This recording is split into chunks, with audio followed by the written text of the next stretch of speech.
نسل کو پیغام ہے میرا، ہر حال میں تم صاحب کردار ہی رہنا۔ جب دین فروش بیچ رہے ہوں خدا کا دین، تم حق کا علم لے کے وفادار ہی رہنا۔ ہر بے ضمیر دشمن شبیر سے لڑ کر تم دار پہ بھی میسم تمار ہی رہنا۔ آنچ آئے نا شبیر کے مقصد پہ ہمیشہ، سب کچھ نثار کرنے کو تیار ہی رہنا۔ بزدل نہیں بننا، نہ عقیدے کو بدلنا، جیسے بھی ہو حالات آزادار ہی رہنا۔ اعوذ باللہ السمیع العلیم من الشیطان اللعین الرجیم۔ بسم اللہ الرحمن الرحیم۔ الحمد للہ رب العالمین، والعاقبۃ للمتقین، والجنۃ للموحدین، والنار للکافرین۔ الصلاة والسلام على أشرف الأنبياء والمرسلين، سيدنا وشفيعنا ونبينا وهادينا أبي القاسم محمد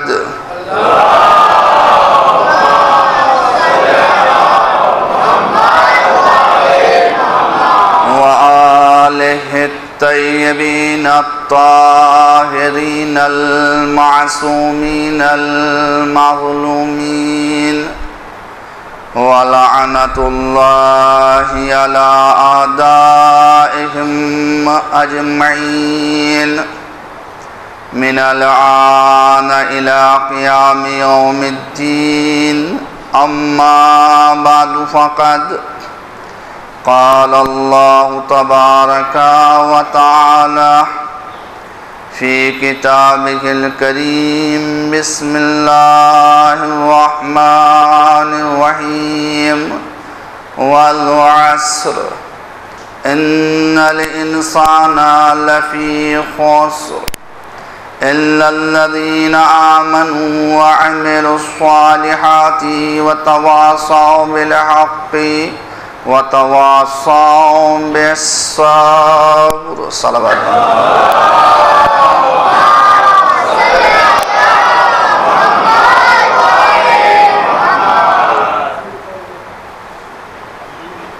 خالق کائنات کا شکر ہے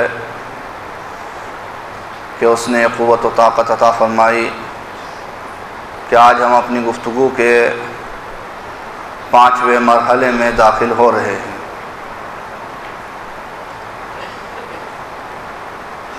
موضوع آپ حضرات کے ذہن عالیہ میں موجود ہے،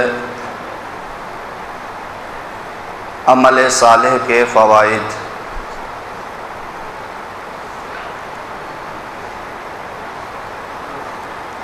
ابھی تک 4 مجالس ہوئیں اور عمل صالح کا صرف ایک فائدہ بیان کیا گیا، اور وہ فائدہ یہ ہے کہ اللہ نے فرمایا جو انسان عمل صالح انجام دے گا ہم اس کے گناہوں کو چھپا لیں گے۔ ان الذین آمنوا وعملوا الصالحات لنکفرن عنہم سیئاتہم۔ آج عمل صالح کا ایک دوسرا فائدہ آپ حضرات کے سامنے بیان کرنا ہے، اور یہ فائدہ اللہ نے سورہ بینہ میں ارشاد فرمایا ہے۔ ارشاد ہوتا ہے ان الذین آمنوا وعملوا الصالحات اولئک هم خیر البریہ، کہ جو افراد ایمان لائے اور ایمان لانے کے بعد انہوں نے عمل صالح انجام دیے، وہ تمام کے تمام خیر بریہ ہیں۔ دیکھیں یہاں پر اللہ نے خیر بریہ کہہ کر کے خطاب کیا ہے۔ خیر یعنی سب سے اچھی، بریہ یعنی مخلوق، یعنی جو لوگ ایمان لائے اور ایمان لانے کے بعد انہوں نے عمل صالح انجام دیے، اللہ کی نظر میں سب سے اچھی مخلوق روئے زمین پر وہی افراد ہیں۔ اللہ نے بہت سی مخلوقات کو خلق کیا، اللہ کی تمام مخلوقات کو ابھی تک انسان جانتا اور پہچانتا بھی نہیں ہے، اور ان تمام مخلوقات کے درمیان اللہ نے انسان کو اشرف المخلوق بنایا، یعنی تمام مخلوقات سے اشرف، شریف ترین مخلوق انسان۔ اور پھر انسانوں میں اللہ نے ان کو سب سے اچھی مخلوق کہا جو ایمان لائے اور ایمان لانے کے بعد عمل صالح انجام دیے۔ اب آپ اندازہ لگائیے کہ عمل صالح کی امپورٹنس اللہ کے نزدیک کیا ہے۔ لیکن اللہ نے یہاں پر ایمان کی قید لگائی ہے۔ عمل صالح کرنے والا مومن ہونا چاہیے۔ عمل صالح اس انسان کو فائدہ پہنچاتے ہیں جس کے دل میں ایمان کا نور موجود ہو۔ اگر بغیر ایمان کے عمل صالح ہے تو اس عمل صالح کی کوئی حیثیت نہیں ہے، اور بغیر عمل صالح کے ایمان ہے تو اس ایمان کی کوئی اہمیت نہیں ہے۔ قید لگائے، دیکھیں کیا قید لگائے؟ ایمان۔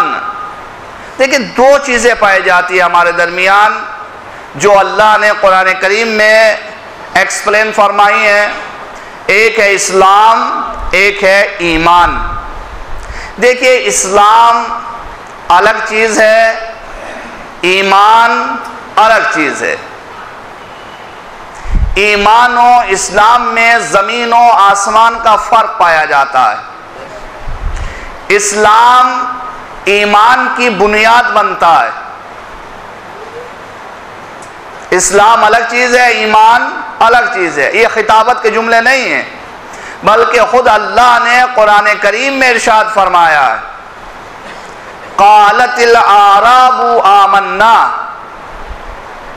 قل لم تؤمنوا ولكن قولوا اسلمنا لما يدخل الایمان في قلوبكم۔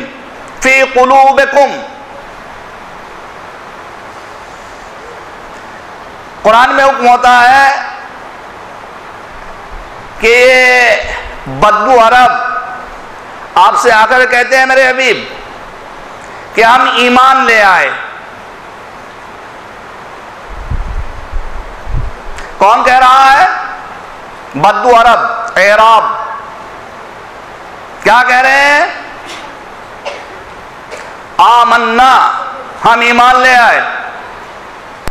اللہ نے رسول سے فرمایا قل، آپ ان لوگوں سے کہہ دیجئے لم تؤمنوا، تم ابھی تک ایمان نہیں لائے، ولیکن قولوا اسلمنا، آپ بس تم اتنا کہہ سکتے ہو کہ تم اسلام لے آئے، تم دائرہ اسلام میں داخل ہو گئے۔ لما يدخل الایمان فی قلوبکم، ابھی تک تو ایمان تمہارے دلوں میں داخل ہی نہیں ہوا۔ اس کا مطلب یہ ہے کہ اسلام الگ چیز ہے، ایمان الگ چیز ہے۔ اسلام کیسے ثابت ہوتا ہے؟ آپ نے زبان سے کہا لا الہ الا اللہ محمد الرسول اللہ، آپ مسلمان ہو گئے، دائرہ اسلام میں داخل ہو گئے۔ یہ جو اعراب تھے یہ بھی رسول کے سامنے یہی کہتے تھے، لا الہ الا اللہ محمد رسول اللہ، اس کے بعد دعویٰ کرتے تھے کہ ہم ایمان لے آئے۔ اللہ نے کہا نہیں، تم ایمان نہیں لے کر کے آئے، دائرہ اسلام میں داخل ہو گئے۔ یعنی لا الہ الا اللہ محمد الرسول اللہ کہہ کر انسان اسلام میں داخل ہوتا ہے۔ ایمان کے دائرے میں داخل ہونے کے لیے کسی اور چیز کی ضرورت ہے۔ آپ نے کہا لا الہ الا اللہ محمد الرسول اللہ، یہ بنا ایمان۔ جب آپ نے آگے بڑھ کر کے کہا علی ولی اللہ، یعنی وحدانیت و رسالت کی گواہی انسان کو مسلمان بناتی ہے، وحدانیت و رسالت کی گواہی کے ساتھ ولایت کی گواہی انسان کو مومن بناتی ہے۔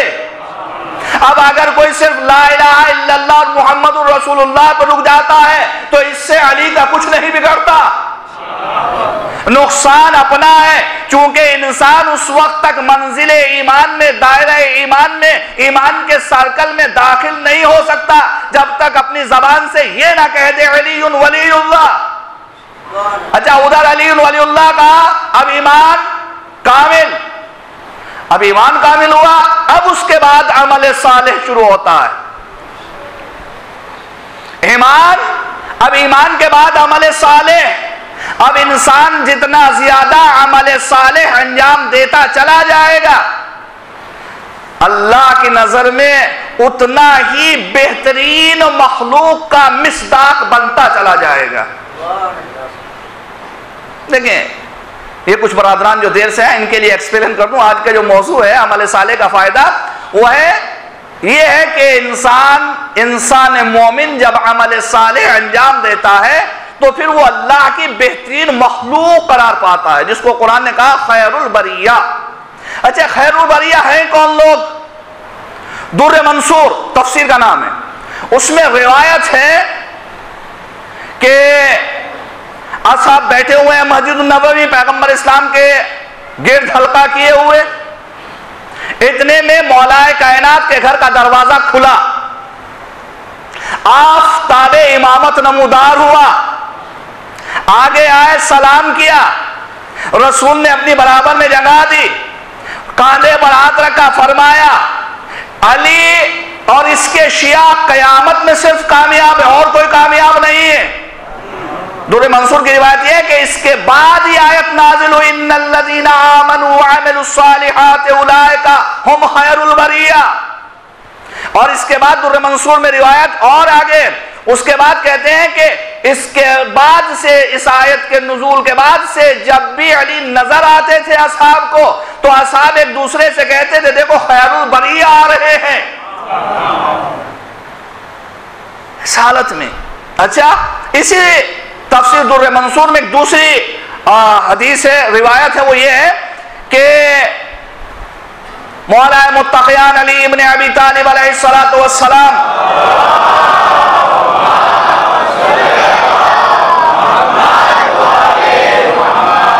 نے ارشاد فرمایا کہ پیغمبر اسلام اس حالت میں اس دنیا سے رخصت ہوئے کہ ان کا سر اقدس میرے سینے سے لگا ہوا تھا، اور وہ مجھے راز تفویض کر رہے تھے، راز سے آگاہ کر رہے تھے، اور انہی رازوں میں سے ایک راز یہ تھا کہ انہوں نے وقت آخر مجھ سے فرمایا کہ علی تم اور تمہارے شیعہ ہی خیر البریہ ہیں، اس کے علاوہ کوئی خیر البریہ نہیں ہے۔ لہذا ہم جتنا اپنی قسمت پر ناز کریں کم ہے کہ اللہ نے ہمیں ان گھروں میں پیدا کیا جہاں اللہ کی وحدانیت پر بھی ایمان ہے، رسول کی رسالت پر بھی ایمان ہے، علی کی ولایت پر بھی ایمان ہے، علی کی معصوم اولادوں کی ولایت پر بھی ایمان ہے، اور اس کے ساتھ ساتھ اب اگر عمل صالح ہے تو ہم خیر البریہ ہیں۔ اچھا خیر البریہ کے جو صفات اللہ نے بیان فرمائے اسی سورہ بینہ میں، اسی آیت کے جو بعد والی آیت ہے، نیکسٹ آیت، اس میں فرماتا ہے اولئک ہم خیر البریہ. اس کے بعد جو صفات ہیں ان کے وہ ہمارے لیے بہت اہم ہیں.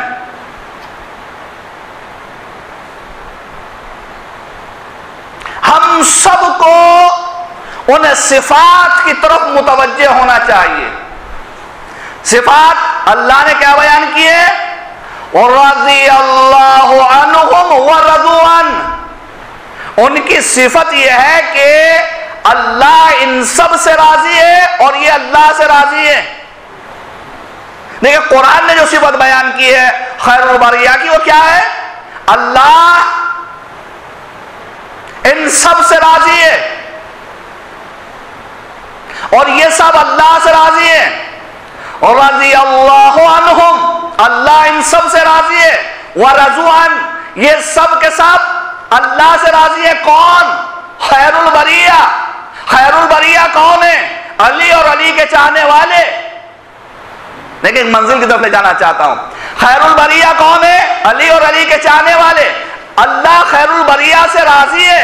اس کا مطلب یہ کہ دنیا میں کوئی بھی رضی اللہ تعالی عنہ نہیں ہے سوائے شیعیان علی کے.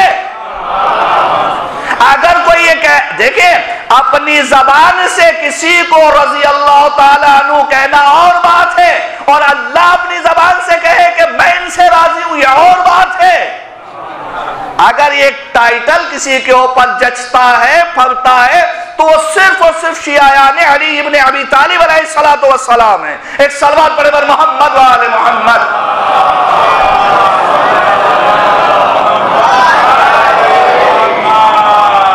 اللہ ان سے راضی ہے. اچھا اللہ کن کن سے راضی ہے قرآن کریم میں دیکھیں گے آپ. 2 آیتیں صرف آپ کے حوالے، چونکہ بہرحال وقت بہت مختصر ہے اس مجلس کا. وَمِنَ النَّاسِ مَن يَشْرِي نَفْسَهُ ابْتِغَاءَ مَرْضَاتِ اللَّهِ وَاللَّهُ رَءُوفٌ بِالْعِبَادِ. لوگوں میں سے کچھ لوگ ایسے ہیں جو اپنے نفس کو خرید کر رضائے پروردگار حاصل کر لیتے ہیں. ٹھیک ہے. دوسری آیت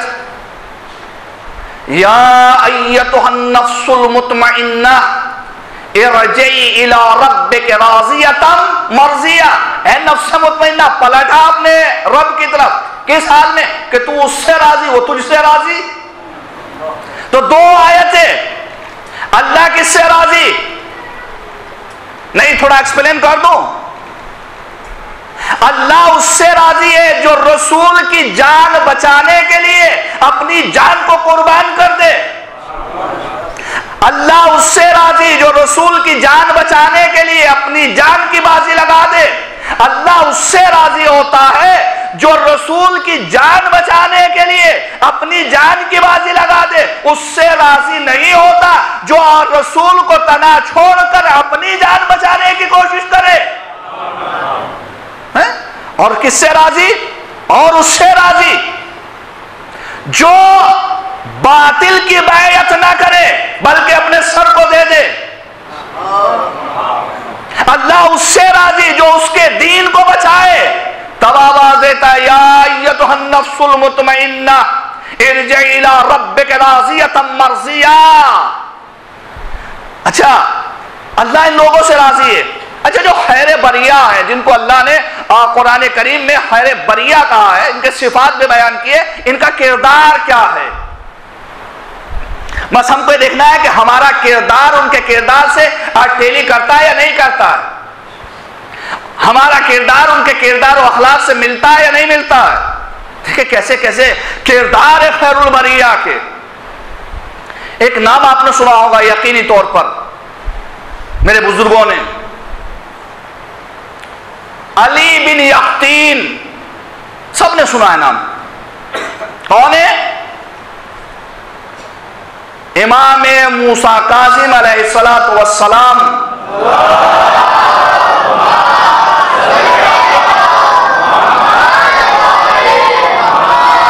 کے صحابی ہیں، محب ہیں. اور یہ نہیں کہ یہ محب ہیں بلکہ مولا بھی ان سے محبت کرتے ہیں. اور مولا کتنی محبت کرتے ہیں علی بن یقطین سے؟ عید قربان کا دن نماز سے فارغ ہوئے، اعمال سے فارغ ہوئے، بیٹھے ہوئے ہیں، اصحاب پاس ہیں، آپ نے فرمایا آج مجھے علی بن یقطین کی بہت یاد آئی اور میں نے ان کے حق میں دعا کی ہے۔ صرف اپنا یاد آتا ہے انسان کو، عید کے دن کوئی غیر یاد نہیں آتا۔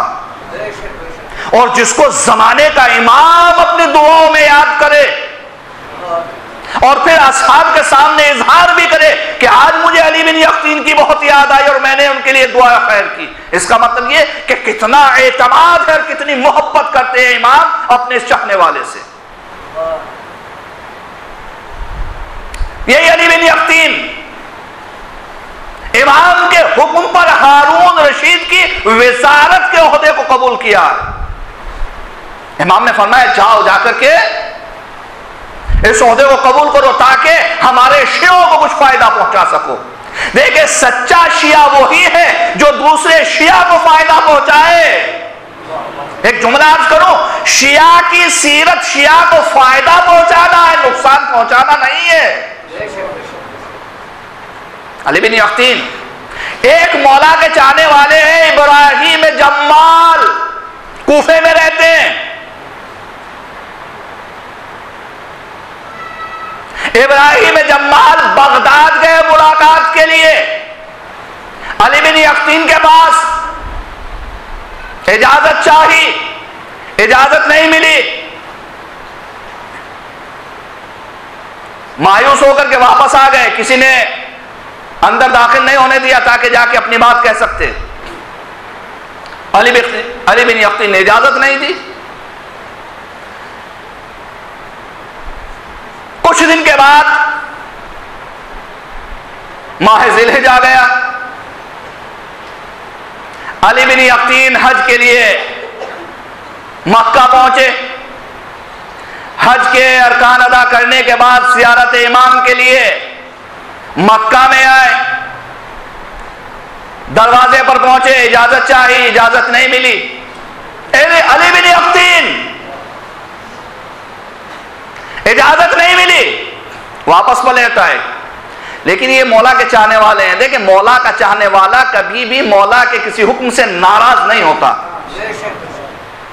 وہ مصلحت کو سمجھنے کی کوشش کرتا ہے۔ دوسرے دن پھر گئے، اجازت ملی، اندر پہنچے، سلام کیا، دستبوسی کی، بیٹھ گئے۔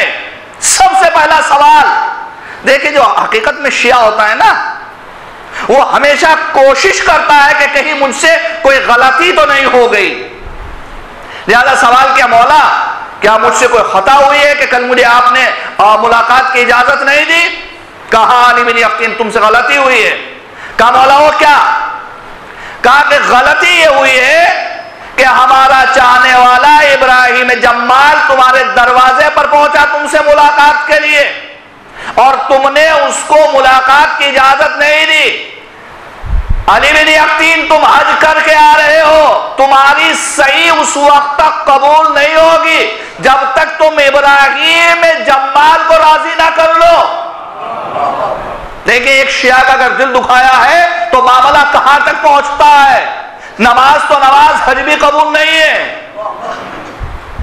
کہا مولا کیا کروں؟ کہا کہ ابراہیم جمال سے معافی مانگو۔ اب دیکھیں ابراہیم، یہ جو علی بن یقطین ان کا مرتبہ کتنا بلند ہے۔ عرض کرتے ہیں مولا میں آپ کے پاس مدینے میں ہوں، وہ کوفہ میں رہتے ہیں، معافی کیسے مانگوں؟ کہا کہ رات کے وقت جنت البقیع میں جانا، کسی سے کچھ نہ بتانا، خاموشی کے ساتھ رات کی تاریکی میں جنت البقیع میں داخل ہونا، وہاں ایک سواری ملے گی، اس پر سوار ہونا، وہ سواری تمہیں ابراہیم جمال کے دروازے پر پہنچا دے گی۔ نماز عشاء سے فارغ ہوئے، جنت البقیع میں آئے، دیکھا سواری موجود، علی بن یقطین سوار ہوئے۔ اب سوار ہوئے اور ایک لمحے میں دیکھا تو کیا پایا کہ کوفے کے اندر ابراہیم جمال کے دروازے پر کھڑے ہوئے۔ دیکھیں کردار، خیر البریہ کا کردار، خیر البریہ ایسے نہیں بنتا۔ دروازے پر نوک کیا، پوچھا کون؟ کہا علی بن یقطین۔ کہا علی بن یقطین کا میرے دروازے پر کیا کام؟ کہا قسم ہے جلدی سے دروازے پر آئیے۔ ابراہیم دروازے پر آئے، کہا کہ مولا نے بھیجا ہے تم سے معافی کے لیے. یہ وزیر اعظم ہے، اتنی بڑی مملکت اسلامی کے، لیکن کردار یہ ہے کہ جب غلطی ہوئی تو پھر ابراہیم جمال سے معافی مانگنے میں شرم نہیں محسوس کی. کہا کہ میں نے معاف کیا. دیکھیں دوسرے شیعہ کی صفت کیا ہے، ایک کی دیکھیں سیرت دیکھیں، کردار دیکھیں دونوں کا. ایک کردار یہ ہے کہ غلطی کا احساس ہوا تو غلطی مانگی، دوسرے کا کردار یہ ہے کہ جب غلطی مانگ رہا ہے تو اس کو معاف کر رہا ہے. اچھا معاف کیا، کہا کہ ایسے نہیں. خود علی بن یقطین کہتے ہیں، جا کر کے واقعہ دیکھیں کتابوں میں، علی بن یقطین کہتے ہیں نہیں ایسے معاف نہیں. کہا پھر کیسے؟ علی بن یقطین نے اپنے رخسار کو زمین پر رکھ دیا، پھر ابراہیم جمال سے کہا اب اپنا داہنا پیر میرے رخسار پر رکھو تب کہو میں نے تجھے معاف کیا. ابراہیم جمال کہتے نہیں ایسا نہیں ہو سکتا. کہا کہ تمہارے دروازے سے واپس نہیں جاؤں گا اس وقت تک جب تک تم اس طریقے سے مجھے معاف نہ کر دو. قسم دی، اور جب قسم دی تو اب ابراہیم جمال نے ان کے رخسار پر اپنے قدم کو رکھ کر کے کہا اے علی بن یقطین جاؤ میں نے تمہیں معاف کیا. دیکھا کردار، کردار خیر البریہ کا کردار. اخلاق و کردار میں اتنی بلندی ہو تب انسان خیر البریہ میں داخل ہوتا ہے. زبان سے یہ کہہ دینا کہ ہم علی کے چاہنے والے ہیں، علی کے ماننے والے ہیں، علی کے محب ہیں، علی کے شیعہ ہیں، علی کے فالوور سے کافی نہیں ہے جب تک ہمارا کردار علی کے شیعوں جیسا کردار نہ ہو. کردار، اور جب ہوں گے، جب ہمارا یہ کردار ہوگا تو پھر ہم خیر البریہ، پھر ہمارے لیے فخر ہے، پھر یہ ناز ہم کو زیبا ہے کہ ہم کہیں ہم کائنات میں سب سے اچھے ہیں، ہم بہترین مخلوق ہے خدا کی بہترین مخلوق. اور جب خدا کی بہترین مخلوق ہے تو پھر جان اس کی اپنی جان نہیں ہے، اس کی عزت اپنی عزت نہیں ہے، اس کا شرف اپنا شرف نہیں ہے، اس کا کرم اپنا کرم نہیں ہے، اس کی کرامت اپنی کرامت نہیں ہے. سب کچھ اللہ کے لیے، عزت بھی اللہ کے لیے، جان بھی اللہ کے لیے، شرف بھی اللہ کے لیے، عزت بھی اللہ کے لیے، جاہ بھی اللہ کے لیے، مقام بھی اللہ کے لیے، منزلت بھی اللہ کے لیے. پھر وہ سب کچھ اللہ کے لیے ہے، اور جب اللہ کے لیے تو پھر اللہ پر قربان کرتا ہے. حبیب ابن مظاہر جیسا خیر البریہ کا مصباح، حالت کوئی بھی ہو، تاریخ لکھتی ہے کہ کمر مڑی ہوئی تھی، جھک کے چلتے تھے، لیکن جب حسین مظلوم نے بلایا نصرت کے لیے تو کربلا آ گئے. خیر البریہ ہیں. آج امام کو میری ضرورت ہے تو میں جس قابل بھی ہوں امام کی خدمت میں پہنچوں گا. کہتے ہیں کہ کمر کو پٹکے سے باندھ کر کے جنگ کی. میں نے اس دن رات میں شہادت نہیں بیان کی تھی، صرف آمد بیان کی تھی، اس حصے کو چھوڑ دیا تھا. حبیب ابن مظاہر خیر البریہ مصداق کیا ہے کہ جب کربلا کے میدان میں ظہر کا وقت ہوا، ابو ثمامہ سیداوی نے امام کے پاس جا کر عرض کیا مولا نماز کا بڑے وقت سے چاہتے ہیں کہ یہ آخری نماز آپ کے پیچھے پڑھیں. تو امام نے فرمایا جاؤ ان ظالموں سے کہو کہ تھوڑی دیر کے لیے جنگ بند کر دیں، ہم نماز پڑھنا چاہتے ہیں. حسین ابن نمیر لعنت اللہ علیہ ایک مرتبہ ادھر سے پکار کر کہتا ہے کہ تم نماز پڑھو گے، تمہاری نماز قابل قبول نہیں ہے. بس یہ سننا تھا کہ حبیب ابن مظاہر کو غیظ آ گیا، تلوار کے دستے پر ہاتھ ڈالا، حسین ابن نمیر کی طرف پڑے، وار کیا، ظالم اپنی جان کو بچا کر کے بھاگا. ایک جملہ کہا فرزند فاطمہ کی نماز قبول نہیں ہے، تیری نماز قبول ہوگی. یہ ہے کردار خیر البریہ کا. جنگ کی شہید ہو گئے، جب شہید ہو گئے تو ظالم نے آپ کے سر کو کاٹا. عزیزو جہاں تک میں نے مقاتل دیکھے ہیں صرف 2 سر مجھے ایسے نظر آئے جو نوک کے نیزہ پر بلند نہیں ہوئے بلکہ گھوڑے کی گردن میں لٹکائے گئے. ایک عباس کا سر, دوسرا حسین کے بچپن کے دوست حبیب ابن مظاہر کا سر. حبیب کے سر کو گھوڑے کی گردن میں لٹکا دیا گیا.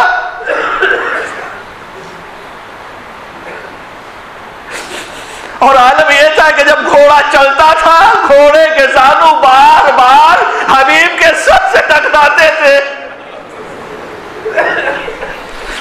اسی طریقے سے ایک قافلہ جب والد کوفہ ہوا, حبیب کا 10-12 سال کا بچہ ہے جس کا نام ہے قاسم. قاسم نے اپنے بابا کے سر کو دیکھا. خدا اس حالت میں کسی کو اس کے باپ کا سر نہ دکھائے جس حالت میں قاسم نے اپنے باپ حبیب کا سر دیکھا.